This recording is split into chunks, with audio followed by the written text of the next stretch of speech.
Okay, this video is specifically for people who voted in my recent poll for an upcoming video. I wasn't originally going to make a video on the best and worst games of 2022, but seeing it was the most popular choice in that poll, I figured why not. Now, just like last year, this video isn't going to be like my regular content. It's going to be unscripted. It's just going to be me straight from the top of my dome, just sort of like talking about the best and worst things that I experienced in 2022, which means it'll be a combination of games and hardware and any other sort of gaming stuff that I experienced in 2022. Now, it's not necessarily stuff that was released in 2022, so there's some older games in here as well. There's also some stuff that I didn't cover on the channel for various reasons. Maybe I ran out of time, maybe I didn't think it was worth an entire video on its own. So there's a couple of other things in here that you haven't seen on the channel before, but I was mucking around with in 2022. Now, I thought 2022 was a pretty good year for gaming, all in all, on all fronts. My channel saw a huge boost, you probably noticed, in hardware reviews. I got sent loads of cool stuff to play with in 2022, which was very exciting for me. And spoiler alert, I didn't really muck around with anything that wasn't good, or, you know, I didn't use or try anything that was really, really bad. There was a couple of things that were disappointing, but nothing that I would say was a steaming pile of shit, which is good. You know, I think that's indicative of the year in total. I think 2022 was a pretty good year overall.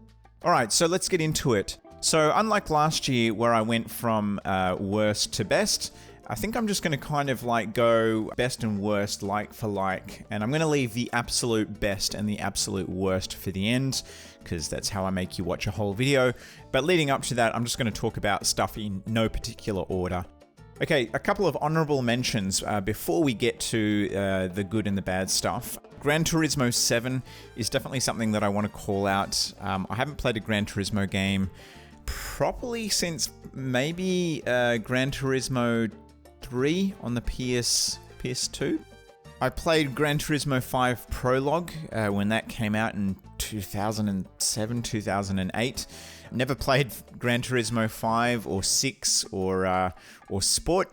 So it's been a while since I've played a Gran Turismo game, and it's hard to describe. It's like same but different.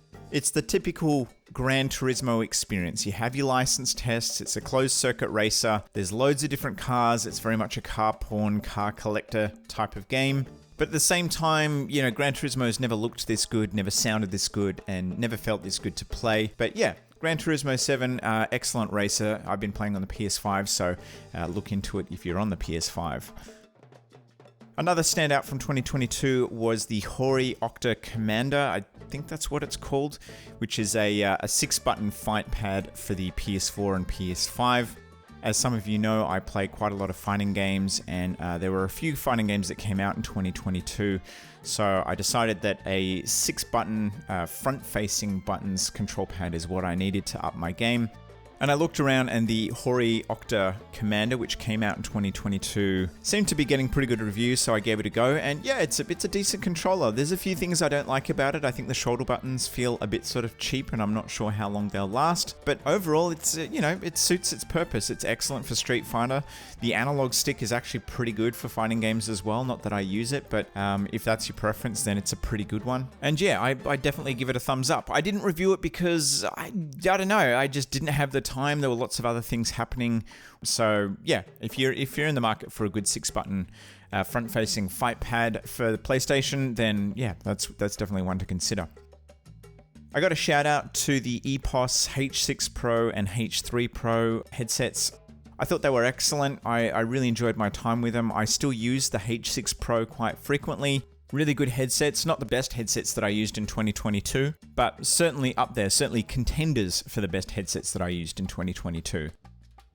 Okay, so let's get to the best and the worst stuff of 2022. And we're going to start off with something that's quite controversial and actually made it onto loads of people's best of 2022. And that is Teenage Mutant Ninja Turtles Shredder's Revenge. Now, you might be surprised why this is on my worst list. And look, I don't think it's a bad game. Like I said, there's nothing on my worst list that I think is awful, terrible, you should totally avoid, but I did find it disappointing. I was hoping for a bit more of a technical game, something that was a bit more challenging. And this game is just, it's a bit more casual, it's a bit more accessible, and I guess that's great as like a party game. You can throw it on and your mates, which don't necessarily play a lot of video games or maybe don't play any video games at all, can enjoy this. It looks great, it sounds great, it's got an amazing soundtrack with artists like Mike Patton and members from the Wu-Tang Clan collaborating to make tracks to this. So, you know, it's got an amazing presentation. It's long as well. There's loads of stages. There's heaps of characters. So it by no means is it a bad game. I just found it disappointing. I guess I wanted something that was more along the lines of an old school, like Alien vs. Predator style beat 'em up, which every time you played it, you learned something new about the combat, and it didn't deliver that for me. Okay, so something good, and let's stick with the beat 'em up theme. Final Vendetta is probably one of the best games that I played in 2022. It's an old school throwback to classic 90s brawlers, and man, is it such a fantastic game. If you didn't see my review, the lead development platform was the Neo Geo, so it's built for hardware that's 30-something years old, which is really incredible. It's a two-player, side-scrolling belt brawler. It's very old school. It has a few new ideas. It's hard as nails. It has that ability for depth, so every time you play it, you learn something new about the combat, ways that you can juggle enemies, moves that cancel into other moves. It's not very accessible. This is a very hard game. It did get patched to have an easier mode patched into it with more continues and that sort of stuff, but if you like your old school beat 'em ups, definitely one to look into. I think it's available on just about everything: PlayStation, Nintendo, Xbox, the lot. It is getting a Neo Geo release, like in a cartridge, a big old-fashioned cartridge. I don't know when that's coming, but apparently that's a thing. So if that's your jam, then keep your eyes and ears peeled because that's coming. Okay, another worst/disappointing. All right, let's go with a bit of hardware, and I'm going to say the Turtle Beach Stealth 700 Gen 2 Max, which is a mouthful. Yeah, I mean, this was very disappointing to me. Again, not a bad headset, not a terrible headset, but definitely fell short in a couple of key areas. So the key area for me where this underperforms is in the audio quality. I don't think this is a great sounding headset. It is a bit cheaper than quite a lot of the competition, so the Astro Nova 7s, JBL Quantum 810s, the EPOS H3 Pros. The mic is really good. It's got some amazing features like the companion app that lets you basically do everything that you need to, like customize EQ settings, change side tone level, chat volume level, all that sort of stuff via the app. That's killer.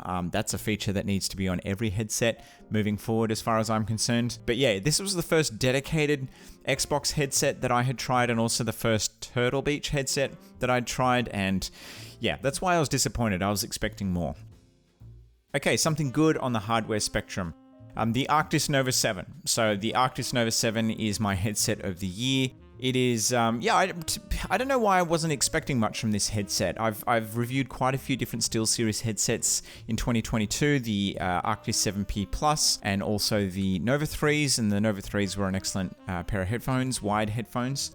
But I was really surprised by the Nova 7. They do everything. It's got dual wireless, Bluetooth, and 2.4G. It doesn't have noise cancelling, but look, I think that's a feature that isn't really quite there in the headsets that have it. But beyond that, like great mic, excellent features, it just works. And what it does really well. And it sounds fantastic for everything too, not just games. It sounds fantastic for music, and it sounds really good for movies and stuff. Obviously not as good as a dedicated pair of headphones, but for an all-in-one headset/headphone, if you want something that does everything, then the Arctis Nova 7 is one of the best options out there.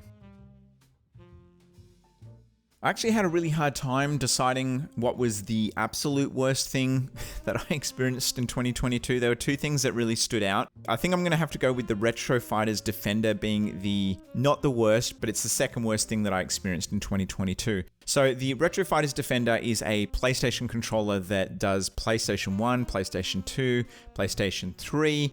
You can also use it with the Switch, I believe, and the PC and Mac. So it covers a lot of bases, and as far as the controller's design is concerned, it's amazing. Like, it's very comfortable. It feels really nice to use. The rumble feature on it is really nice, but there's a couple of really big missteps in terms of its design. So the buttons being really close together on the front is not a huge issue, but not fantastic. But the buttons, the shoulder buttons on the top, are super sensitive, and they make it really hard to use. So I use the controller predominantly with PS3 games, and I find that the shoulder buttons being super sensitive are constantly causing me headaches. So recently I played a lot of God of War Ascension, and I found that my magic attacks were just firing off randomly, and it's because of these super sensitive buttons. But worse than all of that is the D-pad on this controller. The D-pad is completely useless if you play fighting games, Contra-style games, 2D platforming games, any game which requires diagonal usage of the D-pad. Yeah, you can forget it. This controller is completely useless for that, which was basically the main reason that I picked it up. I bought this with my own money, I backed it as a Kickstarter, and yeah, I was hoping to play lots of PS2 and PS1 fighting games with it, and it's completely useless for those games. So very, very disappointing in that sense. Not a bad controller for PS3 games using analog sticks, but like I said, those shoulder buttons, they just cause so many problems. All right, let's go back to good stuff. The best retro game that I played in 2022, without question, was Blur. What an amazing game. Yeah, I mean, the hype is real on that one. You know, if you read back, all the reviews say it was really good. If you talk to anyone who's played it, they'll say it's really good. And yeah, I can confirm it is really good. It's just an excellent arcade racer, combat racer. There isn't really anything like it. Licensed cars in a Mario Kart style setting. It's not really a kart race. It doesn't really play like a kart racer. It just has item pickups like a kart racer. But it is very unique, and if you have the opportunity to play it, I really do strongly recommend trying it out. Amazing game. Alright, so the worst thing that I experienced in 2022, like I said, this was a close contender with a Retro Fighters Defender, but the thing that pissed me off the most, the thing that I had the worst time with, was the shit Hell 2E. So this is something that I haven't really talked about on the channel. I wanted to do a review, but because I had such an awful experience with it, I didn't feel like I could give an unbiased review of it. Now, all reviews to a certain degree are biased. They're not objective. They're completely subjective. It's someone's opinions. But my experience with this product had tainted my view so much with it that I didn't feel like there was any way that I could give it a fair review without my negative experience impacting what I was going to say about it. So the reason why my experience was so bad was that I ordered this. I was very excited about it. Shit gets a very good rap. Yes, the company is called Shit, but that's with two I's. So if you look online, this amp gets a really good rap. Lots of people recommend it, say it's an excellent amp, and yeah, it sounds fantastic. I love the design. I love the big chunky volume wheel, but my unit was faulty. The first one that I got was faulty, so after about a month, maybe 6 weeks, it just stopped being recognized by any of my devices. So my Mac wouldn't see it, my PC wouldn't see it, my PS5 wouldn't see it, so I couldn't use it. So I sent it back to Shit. They repaired it, or they said they repaired it. They sent it back to me. So Shit is in the States, in Texas, I believe. So, you know, every time I sent it back, it would take 2 to 3 weeks to get there and another 2 to 3 weeks to get back to me. And this is after having been in their repair shop for 2 to 3 weeks. And then when it came back to me, it still had the same problem. So I sent it back to them. They said they repaired it. They sent it back to me. Same problem. I sent it back to them. They repaired it. They sent it back to me. Same problem. So at that point, I was like, dude, can I just have a new one? Because this is not working. So I sent it back to them. They said, that's fine. They sent me a new one. And the new one's been good ever since. And I do love it. It's very bare bones. It doesn't have any features like it's got a headphone input, a mic input, a gain switch, a volume dial, and that's it. It doesn't have EQ. It doesn't have surround sound. It doesn't really do anything amazing. It is compatible with PlayStation, which is phenomenal. So I use it with my PS5 and I use it with the EPOS H6 Pro. So in that respect, you know, I get a lot of use out of it, and I think it's a great sounding amp. It's super powerful, like it's got way more power than I would ever need. But yeah, that experience with it, I can't recommend it on any level, having had that many issues with it. So if you're after a gaming DAC amp and you're looking at the Shit Hell 2E, I would say just be aware. Yes, it is a very good product, but their QA, not amazing. The fact that I had to send it back to them 3 times and they couldn't find the problem, that's a big problem. So yeah, anyway, that's enough about that one. So how about we get to the best gaming stuff? I'm all out of worst stuff. That's the worst. Like, I didn't love Metro 2033, but I'm not going to say it's the most disappointing or the worst thing that I played in 2022. It's an honorable mention for something that was disappointing. All right, so let's move on to the best stuff. There's two more things to go. So just like with the worst stuff, there were two things that really came to mind that I had a hard time sort of deciding which one I liked more and had as my best gaming experience of 2022. So the runner-up was the Capcom Fighting Collection, and specifically the Fighting Legends pack, which is the Japanese bundle, which also bundled the 30th anniversary Street Fighter collection into that. And that just blew me away. The Capcom Fighting Collection is such a great collection of obscure and unreleased Japanese fighting games. These are old school 2D fighting games that a lot of people had just kind of given up hope on Capcom ever kind of re-releasing or remastering. And it's an amazing collection. The UI and the care, the extra features and stuff that's gone into it has just been done so well. There's so much love put into this collection. It's easily the best Capcom collection to date. And if you like Capcom old school beat 'em up games, I do strongly recommend checking this one out. I know that you can emulate all of this stuff, but having it all on the one disc, like I sat down to play it with a friend of mine, a really good friend. We've been playing games since we were 11, and we both were just blown away with how quick and easy it was to swap between games, like super fast. You can play a game of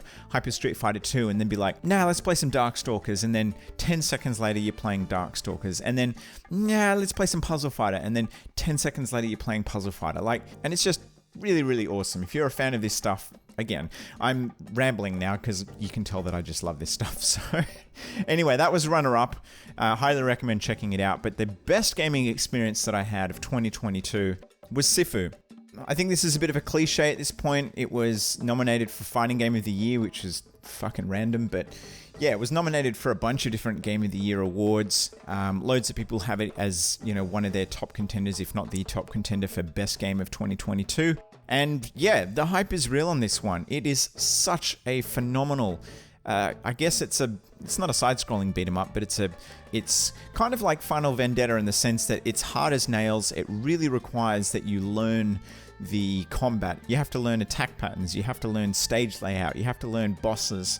It's really old school in that sense, and I love it. And it requires that you master all of its abilities. And again, you can figure out how to chain things together and what cancels into what. So it has a lot of those old school sensibilities, and it's just absolutely phenomenal. I didn't expect to like it as much as I did. I was actually kind of a bit worried when I first bought it because a lot of people were saying it's hard, the combat is very unforgiving. So I was thinking, I don't want a Dark Souls experience for brawlers. If you guys don't know, I don't really like the Souls type of games, and I don't think this is Souls-like at all. But that is a conversation for a completely other time. So yeah, Sifu, amazing game. If you have PlayStation, I don't know if it's on PC. Maybe it is, maybe it isn't. But if you're on PlayStation, definitely check it out. Loads of depth and just a damn good time. So yeah, that's my thoughts on 2022. I think it was a very good year overall. I had a whole lot of fun reviewing stuff, trying out new hardware, playing games in general, and I hope to continue that in 2023. The content on my channel in this year is going to be very much the same as 2022. I'm going to try and keep it a nice even split of hardware and game reviews. I've had a lot of stuff thrown at me recently, so normally I like to have like a 50-50 split. So if I have a hardware review one week, then the next week or 2 weeks later I'll have a game review, and then a hardware review, and then a game review.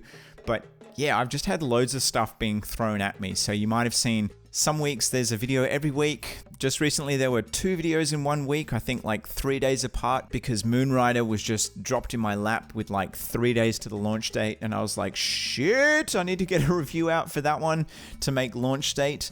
That's just the way it goes. And I have a couple of other things in the pipeline that potentially might drop like that and disrupt my schedule. But I also have a couple of other big things planned, big old school retro reviews, like my typical retro reviews. And I think 2023 is going to be an exciting year as far as headsets are concerned.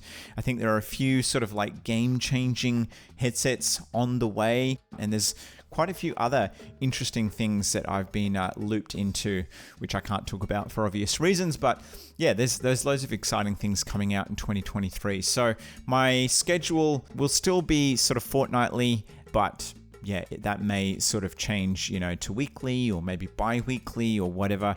I don't know. I'm rambling because I don't have a script. So stay tuned. If you've enjoyed my content in 2022, there's more on the way. And I really appreciate you guys. Thank you so much for all the support.